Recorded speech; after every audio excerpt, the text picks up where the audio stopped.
Hey, what's up you guys? Welcome back to Geek in the Closet, and today we are going to be looking at this Darth Vader figure by SH Figuarts Bandai. Now Darth Vader comes in this window box packaging by SH Figuarts. As you can see, the figure is clearly displayed over there together with the accessories all around him. It says Darth Vader right here, Tamashii Nations Bandai right there. On the side there's nothing much going on. Except for this side, there's a picture of Darth Vader himself, and on the back are various poses with this figure. Now here is the Dark Sith Lord himself outside of the box packaging. But before having a closer look at him, let's have a look at the accessories. Now of course he does come with his iconic lightsaber right here. This is without the blade, which is beautifully sculpted, decently painted, but have a look at the details and whatsoever on this lightsaber. Gorgeous.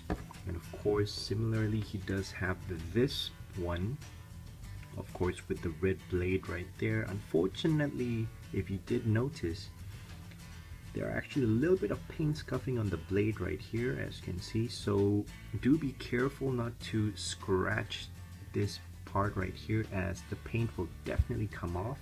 Now he does come with three more, I guess, two pairs of alternative hands right here, which is the weapons holding hands right there. If you've noticed, this one comes with a peg and this one doesn't, and we will be I will be explaining this to you in a bit. And of course he does come with this force pushing hands, this open palm hands right here, and he does come with his chopped off arm right there. Now, in terms of accessory swapping, Darth Vader shares the same swapping mechanics as all the other SH Figuarts figures, so you just basically gotta pop them off and then pop them in back again. But the only difference between this Darth Vader figure and the rest of it is that one of the wrists right here is not removable, which is his left wrist right here. This is because his right wrist, let me just pop it off like so, and it's for this chopped off hand of his. So basically you just gotta fit it in like so, and it fits perfectly into his arm right here, his right arm right here. But something to note, that this wrist part right here does not come with a peg. It's just hollow, but it's still perfect. It still fits perfectly onto his right arm like so.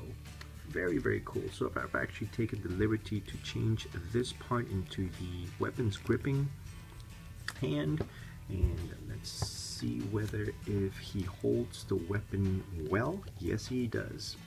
It is secure in his hand like that. Now, having a closer look at Darth Vader himself, I gotta say, you guys, this is a gorgeous looking figure. I love that combination of that glossy plastic together with that matte plastic, giving him the iconic Darth Vader look according to the movies, of course.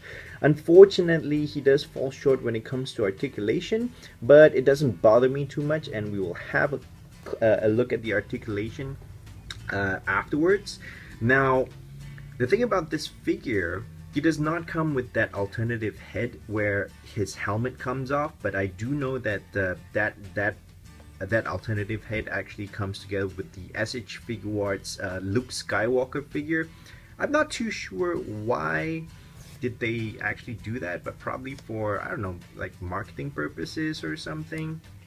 But however, the helmet, looking at the helmet itself, it's actually made out of the gloss plastic as mentioned earlier.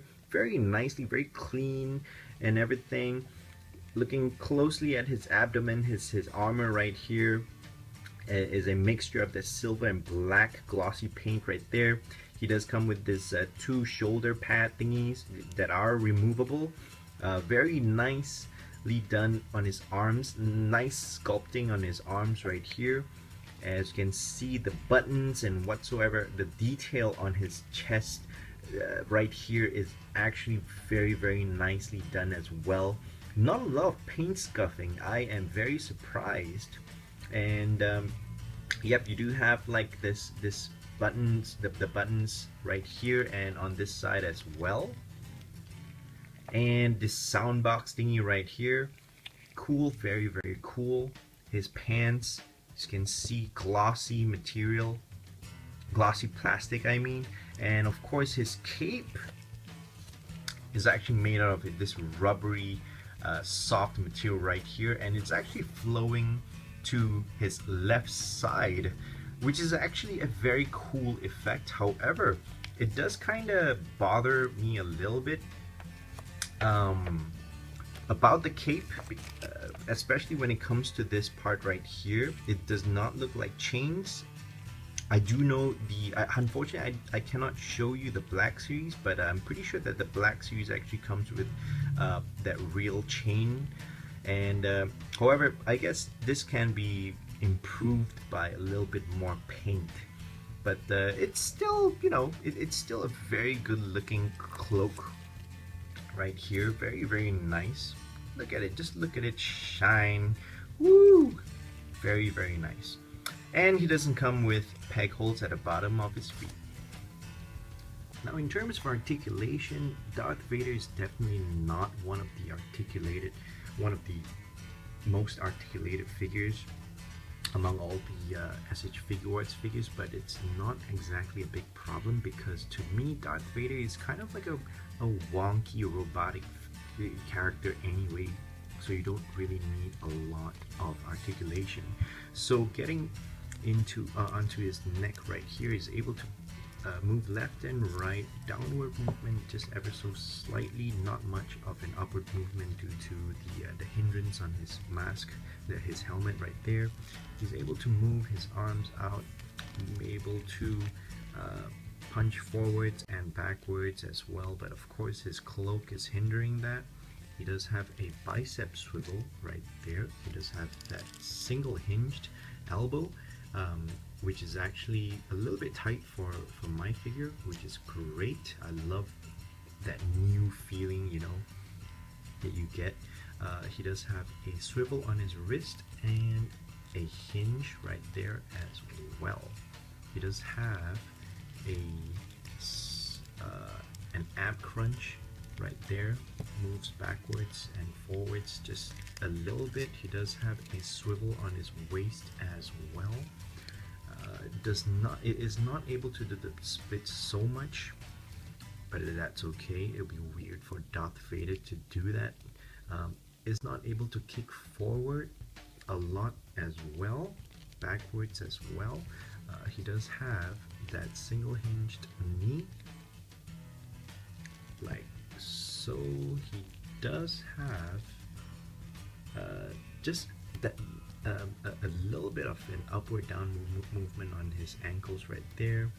Not a lot of movement, pivot, I mean ankle pivot, not really. And he does have toe articulation. Now here is a look at Darth Vader next to the Darth Maul figure. And you will immediately notice the height difference between the two figures right there. And one more major difference is in the accessories, which is their lightsabers right there. As you can see, that Darth Maul's lightsaber is much more vibrant red compared to Darth Vader's right there, which is unfortunate because I would really love this particular blade belonging to Darth Maul right there. And it's quite unfortunate as well, because I was actually thinking of swapping this particular piece with this guy, but unfortunately it does not come off. And this one right here does not have a peg. It's just basically not peggable unless you decide to glue them permanently. Now overall, I find this Darth Vader figure a gorgeous figure, and I do recommend him just for how he looks. However, if you guys are more particular when it comes to articulation, this guy may be a little bit of a disappointment for you, because he is just a robotic sort of figure. To me, Personally, I feel that Darth Vader does not need a lot of articulation anyway, because in the movies he seems like a little bit of a, like a very wonky, very, very stiff character anyway. So yeah, I don't think that he would be appropriate to have such articulation. And yeah, so that's it for my review, guys. I really hope that this video actually helped you in your purchasing decisions, whether to get it or whether not to get it, whatever. And yeah, please do not forget to like and subscribe, and I will see you next time. Peace.